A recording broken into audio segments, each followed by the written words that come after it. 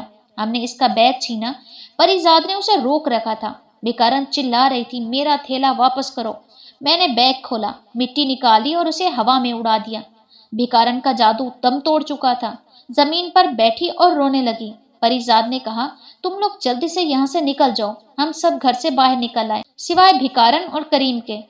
میں نے باہر نکل کر مڑ کر پریزاد کی طرف دیکھا، وہ مسکراتے ہوئے ہمیں دیکھ رہا تھا۔ اشرف ہم سب کو اپنے گھر لے آیا۔ بعد ازاں اشرف کے والد نے سارے بچوں کو پولیس اسٹیشن پہنچایا اور ہمیں ہمارے گھر پہنچانے کے لیے اشرف اور اس کے والد خود آئے تھے۔ یوں بڑی تکلیفوں کے بعد اللہ نے ہماری مدد کی اور ہم خیر خیریت سے گھر پہنچ گئے۔ اگر آپ کو میری یہ سٹوری پسند آئی ہو تو میرے چینل کو لائک، شیئر، سبسکرائب کریں۔ اللہ حافظ۔